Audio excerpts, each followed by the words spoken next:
Showtime! The Capital G show starts right now. What's up YouTube, Capital G here, and to cut right through my typical spiel, we're talking budget decks in this video. To put it simply, a lot of people want to enjoy the game or play it on a competitive level without spending all of that dinero, and with changes to the booster packs and the setup where Konami has now included holographs in every pack, and with the recent Gold Series reprint set, the game has definitely gotten more affordable. That's something that everybody can agree on. Now, I've decided to take the suggestion of what many people have been telling me in the past, and I've reevaluated my definition of budget. This means that we're going to be building an entire main and extra deck for $100 instead of the old $150. Now, for the sake of variety, I've also decided not to include decks that I already listed on my top 10 decks of the format. Obviously, I'm trying to omit redundancy. And lastly, it should be assumed that all of these decks can and would be effectively ran without Solemn Strike, as a single copy of that would pretty much completely blow out our budget. So with all of that said, let's rock.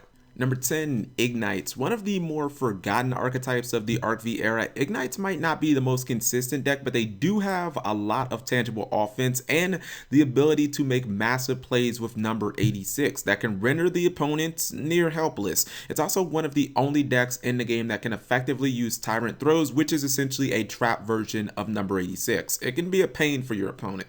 Number 9, Tellarknights. Now here's a deck that really hasn't lost that much since its initial release over a year and a half ago. Tellers may have lost a couple of upstart goblins due to the recent ban list, but they still do have access to the incredible power of the rank 4 XP pool, and with cards like Call of the Haunted and Oasis of the Dragon Souls, they can lead to massive advantage. As long as Trevor remains very relevant and one of the most devastating XPs in the game, Tellarknights will have a future.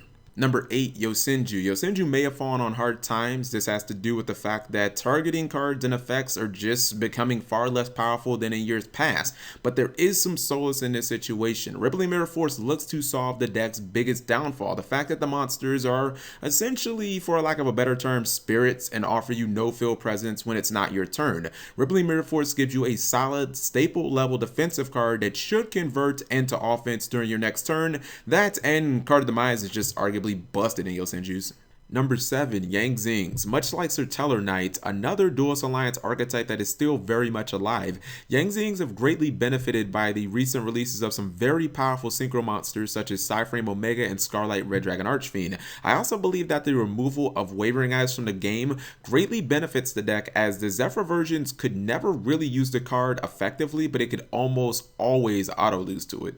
Number 6, Dragunity. I'm not gonna lie here, a lot of this deck's placement on this list is completely because of one absolutely amazing card that is going to be released in Shining Victories. You've probably guessed it, Dragunities can make and even spam Crystal Wing Synchro Dragon easier than probably any deck in the game, and that card can single-handedly beat a lot of decks if played right. I also think that the overall rise in quality of the level 8 Synchro in the last year is something that greatly benefit Dragunity as an archetype. Number 5, Speedroid. Speedroids make the list because they're basically very similar to Dragunity, being a hyper synchro based deck. I think that the ceiling is a little higher in my opinion. Not only can the deck make Crystal Wing Synchro Dragon, but it can also easily bring out the all-powerful shooting Quasar Dragon, while at the same time not being a turn 1 Quasar or bust deck, such as, something like Fables. It's also worth noting that because of the deck's nature to summon Clearwing Synchro Dragon, that Speedroids can also use the very underrated Dragon's Bind. Number 4, Amorphages. I'll be very blunt here. If your deck doesn't have a decent amount of spell and trap removal, you can get completely blown out by this deck because its ability to stun just about everything is extremely high.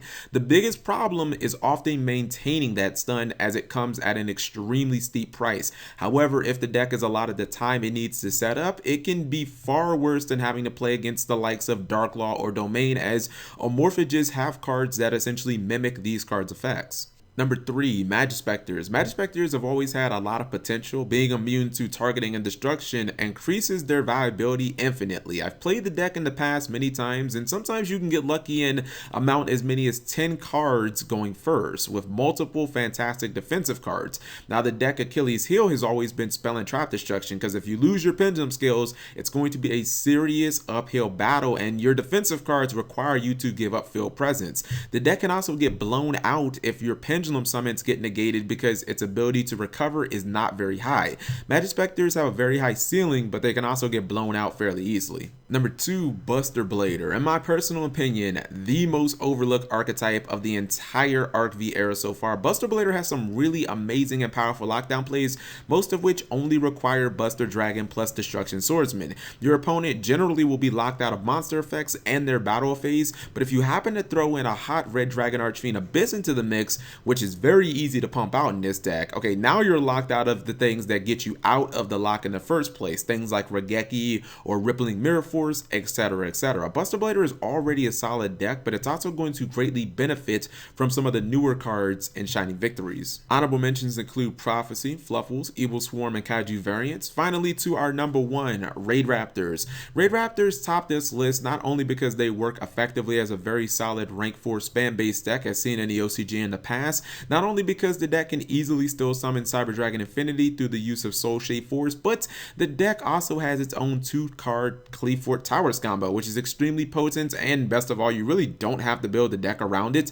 Unlike something like Super Quantums where you pretty much need to make Great Magnus or lose, Raidraptors have multiple avenues to victory. I mean, you can even include something simple as using decent sized beaters in conjunction with Icarus attack that serves as a play enabler and disruptor, and you can just rack up free wins like that. Raidraptors should not be overlooked because they share many of the other great qualities that some of the decks that I've listed do as far as win conditions, but they do it without a lot of the faults. So let me know what you guys thought of this list. What deck is really good that you can build on a budget? Leave that in the comment section below. Thank you guys for watching. As always, subscribing makes life happy.